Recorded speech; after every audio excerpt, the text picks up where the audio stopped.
Imagine waking up to a sharp pain in your belly. It feels unlike anything you've experienced before. And at first you dismiss it as a stomach ache or gas, but as the hours pass by, the pain gets worse and worse. It makes it impossible to sit still, and you start to get sick to your stomach, and you start to get a fever. Well, one of the things you must consider is appendicitis. Today, I'm going to cover what exactly is appendicitis. Where is your appendix? What does it look like? Why does appendicitis happen? And finally, I'm going to help you understand what does appendicitis feel like, and so how do you know if you should seek care from your doctor?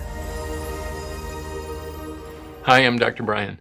What is an appendix? What does it look like? And where is it? Well, appendicitis can occur at any age, but it's most common in people between the age of 10 and 30. And there's not a clear reason why some people develop appendicitis while others don't. The appendix is a small tube-shaped organ located in the lower right abdomen attached to the large intestine, specifically the cecum. It's about 3 to 4 inches long, roughly the size of your pinky finger, and it resembles a tiny worm. And the actual scientific name is vermiform appendix. Vermiform means worm. But historically, we really didn't think the appendix did anything. We thought it was a vestigial organ, kind of like your tailbone. More recently, studies are suggesting that maybe the appendix has a role in gut bacteria management. Think microbiome and immune system. Having said that, we really don't know what it does, and there are many people who have had their appendix taken out and they are doing fine. So what is appendicitis? Well, appendicitis is caused by obstruction of this blind little tube. That leads to infection, and if that's untreated, the appendix can burst, releasing harmful bacteria into the abdomen, which eventually can be life-threatening. The inflammation of the appendix typically starts with a blockage, and that can happen in several ways. First, obstruction by fecal matter. Small, little hard pieces of poop, known as fecaliths, or if there's a calcium in it, appendicoliths,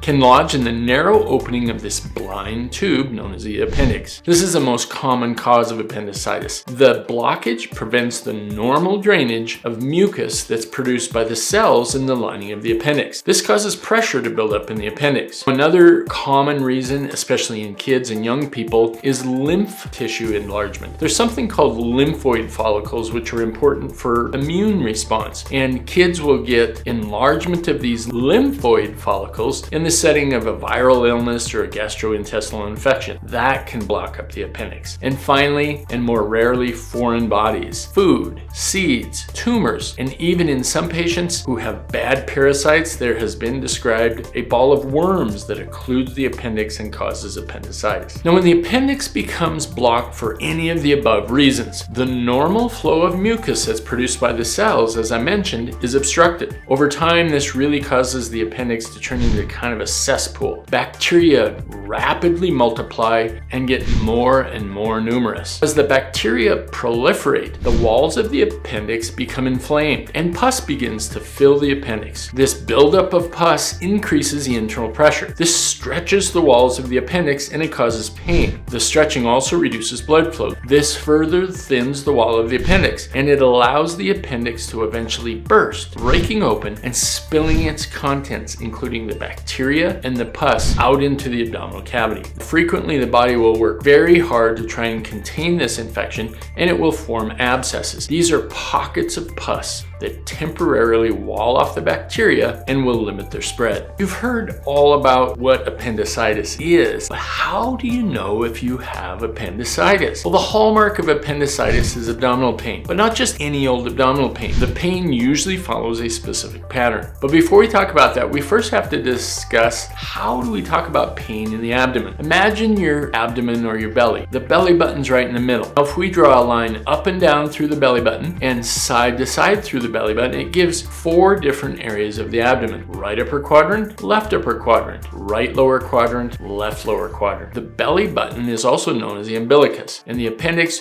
usually lives in the right lower quadrant. So classically, in appendicitis, the pain actually doesn't begin in the right lower quadrant where the appendix lives. It instead begins as a vague, dull ache near the belly button, not specifically on the belly button, but just around it somewhere. If you're asked to put your finger on where the pain is, it's really tough to localize it. It's just a general area. This is known as periumbilical pain. The pain around the umbilicus gradually shifts to the lower right side of the abdomen and changes from being vague and difficult to localize to being a very focal, very stabbing pain that you could put your finger on. Again, this shifting of the pain is a crucial diagnostic clue and a key feature of appendicitis. The pain eventually localizes at a spot called McBurney's point. This is located about a third of the way from the right hip bone to the belly button. The pain at McBurney's point is typically sharper and more intense than that pain was when it was near the belly button. If you're a pregnant woman, because the uterus expands and lifts everything up during pregnancy, it can often push the appendix actually very high. And so pregnant women don't get right lower quadrant pain, but they can get right upper quadrant pain when they have appendicitis. Children and elderly are classic for having appendicitis that doesn't really follow the textbook. The pain can be very hard to localize, and it can be in a lot of different areas, even though their appendix may be located in the right lower quadrant. And then the appendix itself also sometimes doesn't read the book. Sometimes it's small and shaped like a pinky finger, and sometimes it's very long and it's located behind the bowel or across the abdomen. And sometimes the large bowel itself isn't positioned in the right lower quadrant. And so pain from appendicitis can sometimes be almost everywhere. There's a number of other non-specific symptoms that can accompany appendicitis. These include nausea and vomiting, loss of appetite, fever and chills. You can be constipated or have diarrhea. You can have too much gas that you can't get rid of, or you can pass too much gas. It can be very non-specific. And a final symptom that can really be confusing is pain that is present from appendicitis because the appendix is stretched can suddenly go away. But that can mean that the appendix ruptured, because a ruptured appendix usually causes the pain to momentarily decrease as the pressure is relieved. In a short amount of time, this is immediately replaced by severe, widespread pain as the infection spreads throughout the abdomen and isn't just down in the right lower quadrant anymore. This situation quickly becomes a medical emergency. Once appendicitis is suspected and you seek medical attention, they'll immediately do a physical exam. They'll push on your right lower quadrant, they'll push around your belly button to gauge your tenderness. They'll definitely order blood tests, including a white count to look at your white blood cells. They'll measure you for a fever, and now in modern times, almost certainly they will get a CT scan to look for the appendix. This is really good at finding appendicitis. It finds it not only in the right lower quadrant, but any of those unusual areas as well. Or if it's not appendicitis, then CT is also very good to find things that kind of look and feel like appendicitis, like kidney stones or bowel infections or a blocked up kidney or other medical emergencies. So if you do see your physician and you're diagnosed with appendicitis, the primary treatment is almost universally surgical removal of the appendix. And this is a procedure called appendectomy. That's appendicitis. Thanks for watching, and please don't forget to hit subscribe. And if you're interested in other videos on your GI system, try this one